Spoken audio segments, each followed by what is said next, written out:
Deputado Eduardo Azeredo, o que o senhor acha dessa ampliação dos aeroportos? Porque devia incluir Confins, né?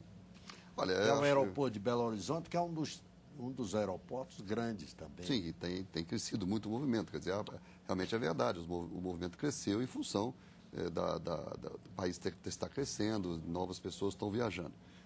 Agora, o problema é que realmente o governo não decidiu. Essa é uma diferença básica entre o PSDB e o PT. Acho que o PSDB decide mais. Nós temos uma capacidade de gestão mostrada em Minas, mostrada em São Paulo, que mostra realmente o que nós sabemos decidir. O PT demora muito a decidir. Essa é uma característica do PT. Né? Então, isso vai deixando que a questão vá até o fim. Ou demore demais. Por causa de lutas internas? No início, talvez tenha sido por lutas internas, mas hoje o partido já está com experiências de estados, de cidades, do próprio país. Né? Então, não devia acontecer assim, mas fica essa questão, por exemplo, da privatização, né? Que foi tão criticada. O governo era contra, agora resolveu privatizar os aeroportos, na concessão. Em 2003, o governo propôs as parcerias público-privadas. Eu estava no Senado, nós aprovamos, depois parou. O governo não fez nenhuma parceria nesse período. Ou seja, fica parece que um certo dilema, entendeu? Esse é um caminho, não, mas ideologicamente não podemos caminhar assim. Fica hesitando. Fica hesitando. Então, essa hesitação é que acaba atrasando algumas providências que o país precisa. Não só na questão de aeroportos, mas se eu for falar de estradas, é a mesma coisa. Como é que é possível nós não termos ainda a 101 pronta da duplicação, ou Belo Horizonte para o Rio de Janeiro não ser totalmente duplicado, né? E se for em outros aspectos também podemos avançar. Duplicação para São Paulo, né? Foi só para São Paulo, que foi na minha época, quando eu era governador, e o presidente Fernando Henrique. Começou, na verdade, com o presidente Itamar, com o presidente Collor, até na época. Foi a tratativa com Collor, com Hélio Garcia. Depois eu continuei, né? Eu fiz essa duplicação. Mas o fato é que existem outros setores que a gente pode dizer. Foi duplicação parcial também. Não, a Fernão Dias ela foi toda duplicada. Não foi completada todas as obras de apoio à infraestrutura, de sinalização. Eu frequento a Fernão Dias há muito tempo. Quer dizer, essa dificuldade, Azevedo, que nós temos no Brasil com a infraestrutura, eu acho que ele não tem que colocar nesse campo ideológico, não. Eu acho que tem um problema grave, por causa da Fernão Dias, ela foi de fato duplicada, mas toda a parte de sinalização, de obras de apoio à duplicação e até a própria conservação, quando nós pegamos o governo, a Fernão Dias estava cheia de mato. Mas era muito pouco. Teve que ser feita uma operação emergencial para tentar retomar, digamos, condições mínimas de segurança. A questão de aeroportos, eu volto a dizer, Congonhas, a gente embarcava pela pista, morreu um senhor atropelado por um ônibus em 2002, lá da pista de Congonhas. Quer dizer, é uma situação que eu lamento dizer, mas o PSDB não tem, digamos, autoridade política para criticar o PT nesse aspecto. Porque o PT fez... já tinha começado no governo do PSDB também. O projeto foi no governo do PSDB. O projeto, de fato. Foi. O projeto, sim, só que não foi colocado em prática. Santos Dumont também. Em 3 meses, o falecido deputado Carlos Wilson, ex-senador, ex-governador de Pernambuco, presidente da Infraero, colocou a obra para andar e nós conseguimos entregar os 12 fingers que resolveram, do ponto de vista da situação de embarque, o problema de Congonhas e fazer o prédio de estacionamento e a remodelação do acesso, inclusive com a passagem subterrânea na Avenida 23 de Maio. Nós tivemos, no caso de Santos Dumont, a criação de um novo espaço de embarque com fingers também para aumentar a segurança dos passageiros. Agora, é óbvio, precisa muito mais. O caso da 101 é um caso típico. Nós pegamos ela praticamente a obra mal iniciada e concluímos já 80% da duplicação.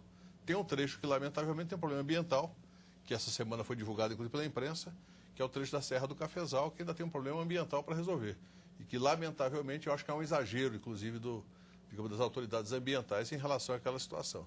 Agora, tem uma questão fundamental, que é o seguinte: a questão ideológica da área de infraestrutura, ela é secundária.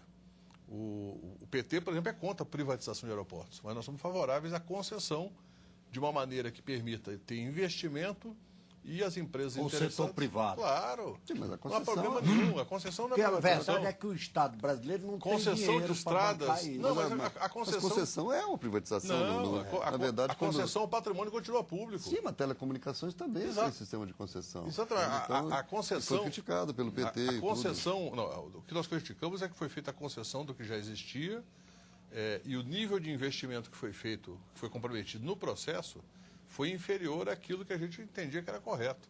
Não, mas a questão é o sucesso da telecomunicação brasileira. Não, sucesso com a tarifa que elas estão pagando? Sim, a tarifa mais alta do mundo? Mas aí já é o PT que tem que tratar disso.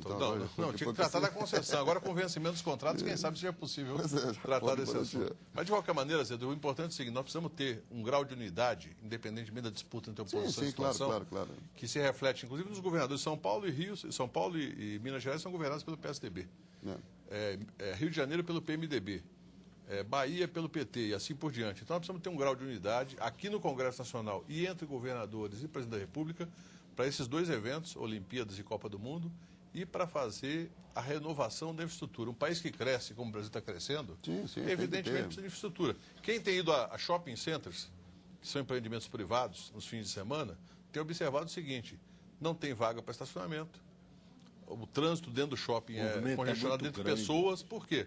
Porque as pessoas estão com salário, estão com renda, graças ao modelo que foi implantado no governo Lula, inclusive de enfrentamento à crise. Pois é, aí já é a nossa discordância, que na verdade é graças à estabilidade econômica do Plano Real, que o PT votou contra. E por que em 2002, seguindo, em 2002 nós estávamos praticamente com a economia estagnada? Porque nós tivemos realmente toda a adaptação que foi necessária desse período, teve as circunstâncias na verdade, internacionais. Era uma visão sobre renda, uma visão sobre renda. O clima internacional também era outro, quer dizer, houve um crescimento do mundo como um todo e em que o Brasil soube aproveitar o crescimento do mundo. Eu não tiro o mérito do governo do PT, nunca tirei. Agora, não dá para realmente a gente concordar que é por causa do governo Lula que você tem um crescimento da demanda, um crescimento... Não, aí foi uma sequência, foi realmente a estabilidade econômica que fez isso, a democracia fez isso. O Brasil é um país jovem, do ponto de vista democrático, do ponto de vista da economia. Isso é que fez, quer dizer, foi feliz o Brasil, sim, de ter tido uma sequência de 2 governos de 8 anos, em que se teve, do ponto de vista econômico, uma evolução, em que se soube aproveitar a circunstância internacional. Podia ter aproveitado mais. Eu acho que podia ter aproveitado mais, o Brasil podia ter crescido mais um pouco, não fossem as amarras que você tem na economia. Está infelizmente esgotado. O senhor quer dizer alguma coisa, Até deputado? a estrutura do tempo do programa está limitada. Mas eu quero dizer o seguinte, na verdade, só em relação a essa questão, eu fui um daqueles que, dentro do PT, quando saiu o Plano Real, eu entendi que não era mais um plano. Eu entendi que era um plano que tinha uma estratégia de desmonte da inércia inflacionária muito mais eficaz do que os anteriores. E apostei, inclusive, que isso teria um grande impulso na economia do país do ponto de vista do crescimento econômico. O que houve foi que, no final do primeiro governo Fernando Henrique Cardoso, a opção de segurar artificialmente o real naquele momento acabou por prejudicar toda a estratégia econômica, inclusive os investimentos em infraestrutura. O segundo governo Fernando Henrique Cardoso foi um governo sem estratégia de crescimento econômico. O primeiro teve um papel importante. Forte. Agora, é óbvio, o PT não acredita que inventou o Brasil nem que descobriu o Brasil. Isso é importante. Nós assumimos uma série de questões positivas e negativas e procuramos dar continuidade às positivas e mudar as negativas. E eu acho que esse é um debate que vamos continuar a fazer aqui de maneira democrática e com alto nível. Oposição, sim, a oposição forte é fundamental para a democracia forte. Isso eu concordo. Eu acho que a oposição tem um papel fundamental, inclusive para que o governo se vigie permanentemente em termos de conteúdo político e de conteúdo ético. Nosso tempo está esgotado. Muito obrigado pela presença aqui dos deputados Eduardo Azeredo, do PSDB de Minas Gerais, e Ricardo Bezoim, do PT de São Paulo. Muito obrigado pela audiência e até o próximo Brasil em Debate.